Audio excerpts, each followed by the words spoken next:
Introducing the 0-point generator. Hi, my name is Eurus. I'm an electrical and electronics engineer with over 50 years experience, mostly in power generation, telecommunications and IT.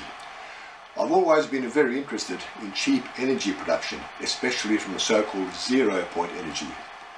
If you're familiar with quantum mechanics, you'll be aware that according to the Heisenberg uncertainty principle, space is awash in a sea of electromagnetic fluctuations or energy. Now previously this energy has been inaccessible, but now I have done just that. With this 0-point generator, I'm now able to tap into this previously untappable source of power. Space, time, energy and matter were all created at the Big Bang. Space is required to contain everything within the universe. If there was no space, there would be no energy and no universe. Before the Big Bang, there was absolutely nothing. There was not even any empty space.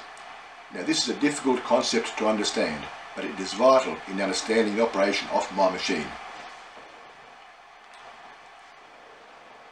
This device causes a repetitive rift in the space-time continuum around this receiver or antenna. A small volume of space is compressed, causing the energy in that space to be directed into the machine. I will now show you the various components that make up the system.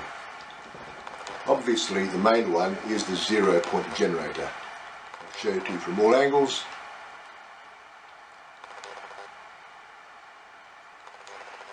At the front we have a special rotor. I'll explain its purpose a bit later. At the back we have the energy receiver or antenna. This is made from a very dense tungsten alloy. For the generator to work, this has to be screwed down into the machine to make contact with the magnetic field inside. This is the electrical board which is connected to the generator. I'll show it to you from all angles again.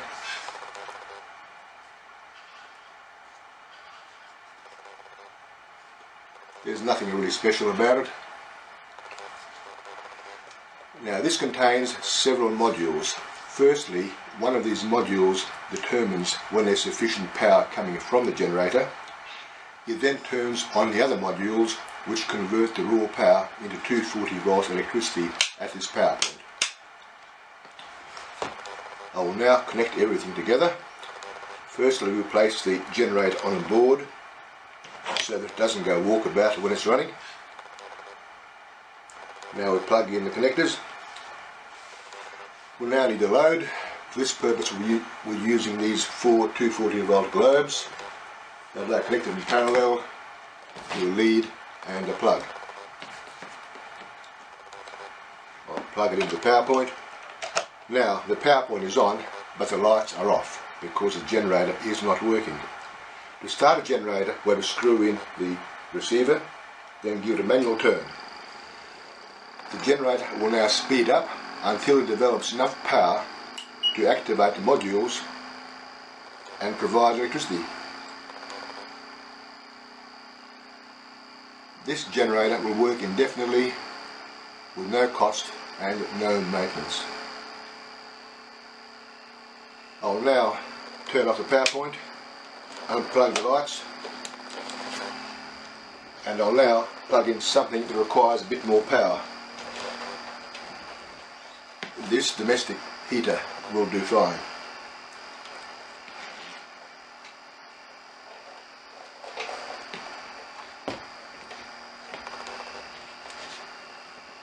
I'll plug it in, turn the power point on, and I also need to turn on the switch on the heater. I'll set it to maximum, and there we go.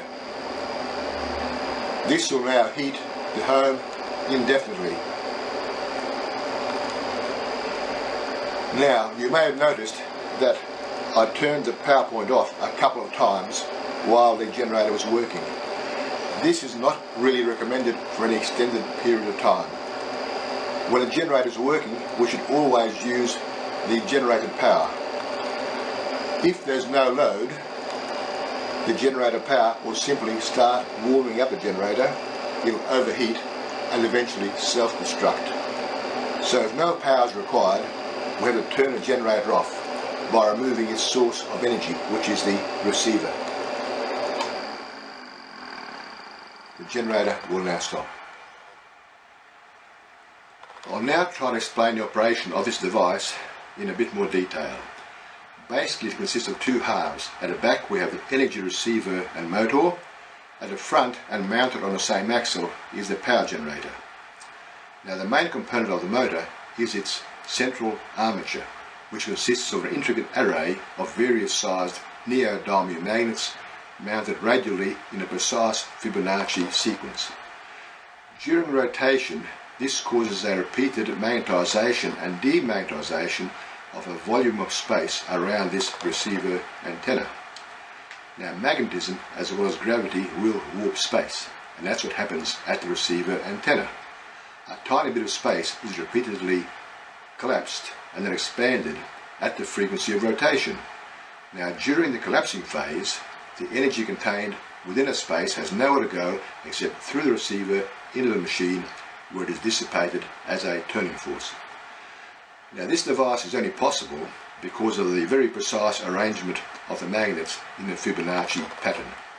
Now I can prove this and demonstrate the production of the space-time anomaly by doing a Fourier transform of the Fibonacci modified Gaussian fluctuations and then applying some serious mathematics.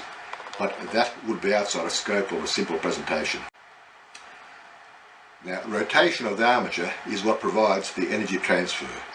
Initially, the armature is stationary, so nothing can happen. So to start a process, it is necessary to manually turn the armature by spinning the rotor. Then at every turn, another pulse of energy goes into the machine and it begins to turn faster and faster until it reaches its optimum rotational speed. At this point, there is more energy going in than is required to turn the machine. This excess energy can now be channeled out through the generator part and converted into usable 240 volt electricity at the power point. Now one interesting factor is that all energy tries to escape. This is called entropy. Energy does not want to do any work unless it's absolutely unavoidable. Therefore the energy pulses that go into the machine try to escape by the quickest possible route, which is through the center of the machine and out through the front. If this is allowed to happen, the machine will not work because there will be no power to turn the armature. To solve this problem, I've fitted this rotor on the front.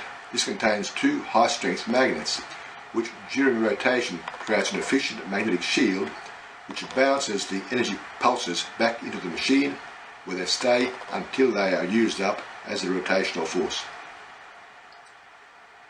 Now this machine is only a prototype. I built this to illustrate the operational principles. It will only put out a limited amount of power, but it is fully scalable. A 10 kilowatt machine can easily be built to power a whole house, or a many megawatt machine to power a whole town. Now one point I mentioned earlier is that while a machine is working, it is always producing power, and this power must be used. Therefore, a typical household situation would have to incorporate a load monitoring system that would automatically switch in power wasting devices such as heat banks when the power requirements for the house were low. If this is not done, the unused energy will overheat the generator and eventually it will self-destruct. Well, that's about it. We now have an unlimited supply of free energy.